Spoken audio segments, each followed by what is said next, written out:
Day 3. Charles often enjoyed his school, and certainly B.W. felt right at home. "You're a clever little lad to study so hard," said B.W. "Reading is the greatest fun, and writing is terribly important." "I know it's important," said Charles, "and I'm getting to learn so much I'll never have to work in a blacking factory again." But Charles wasn't always studying. Sometimes he found time to get into mischief. What do you think he did? Once, he and the other boys saw mice scurrying on the floor of a classroom, and they decided to hold mice races.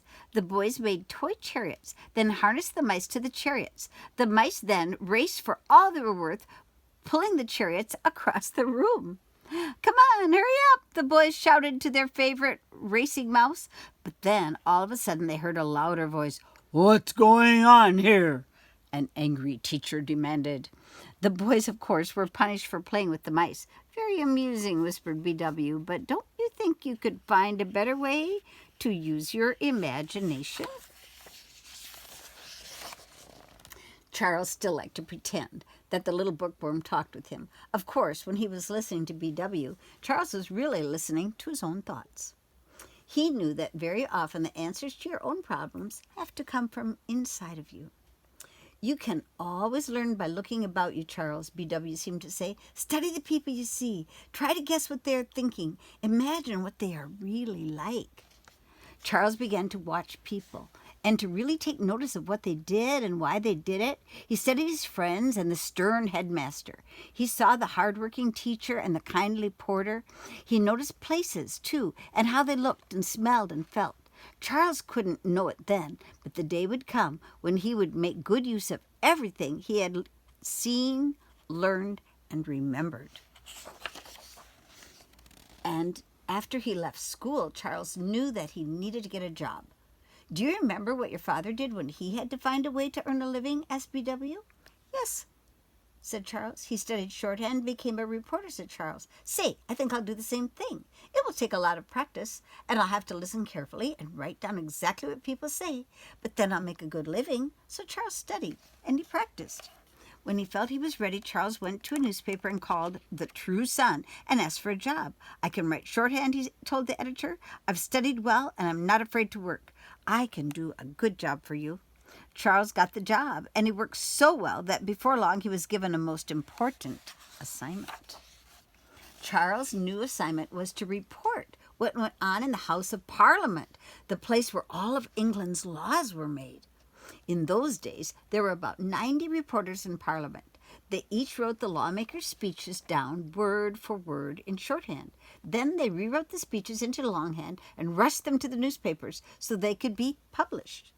"Very impressive," said B.W. to Charles. "I'm quite proud of you. You're the youngest reporter ever to work in the House of Parliament." "I know, and it's fascinating work," said Charles, "but I don't see why so many laws are passed to help people in faraway lands, while almost nothing is done to help the poor people right here in England." But Charles didn't have much time to wonder about this. He had to pay very close attention to the speakers, and he'd be quick to get his reports to his newspaper before the other reporters got theirs to their newspapers. When he finished a report, he would dash out of Parliament, jump into a carriage, which in those days was the quickest way to get anywhere.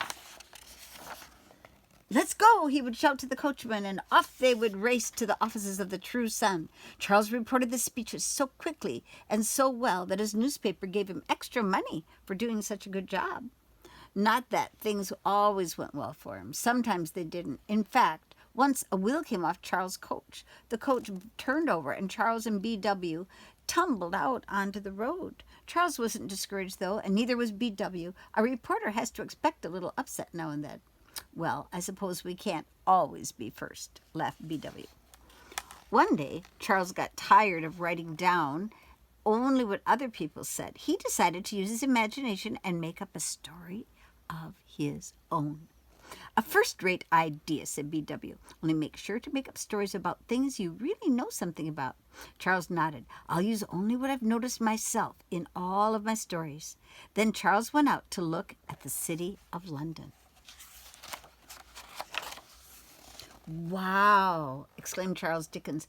"There's so much to see."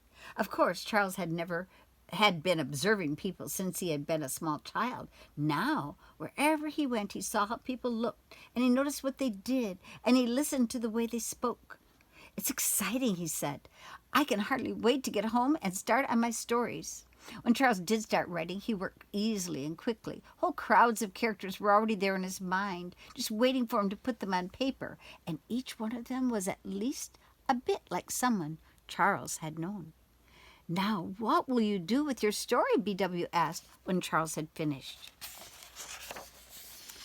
That night, B.W. watched Charles quietly walk through London's dark streets to a place called Johnson's Court.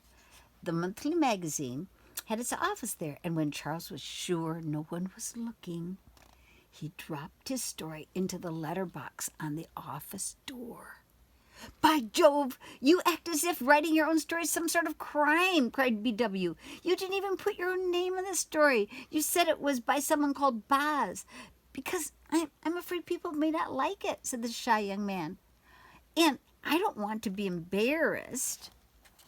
A month later, when the magazine came out, Charles wasn't at all embarrassed. "They printed it!" he shouted. "They printed my story. I'm an author."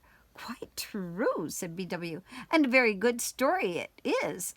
I shouldn't be surprised to learn that the magazine wanted more such tales by Boz." Indeed, the magazine did want more of Charles' stories. The readers had really enjoyed the first one.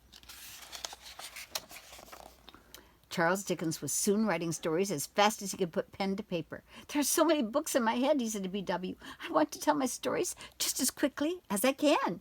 "You never were one to dilly-dally," smiled B.W. "What will your books be about?" "About things that I know because they happen to me," said Charles. "About children working in factories, about families living in debtor's prison, about poor people being hungry. I'll make the stories fun to read, but perhaps after people have read them, they'll do something about the things that are wrong with the world today. Right now, I'm thinking about a man I made up called Mr. Pickwick. And I really want to write about a stingy old man whom I've named Scrooge, and a poor little boy whom I have named Tiny Tim. I'm going to call the story A Christmas Carol."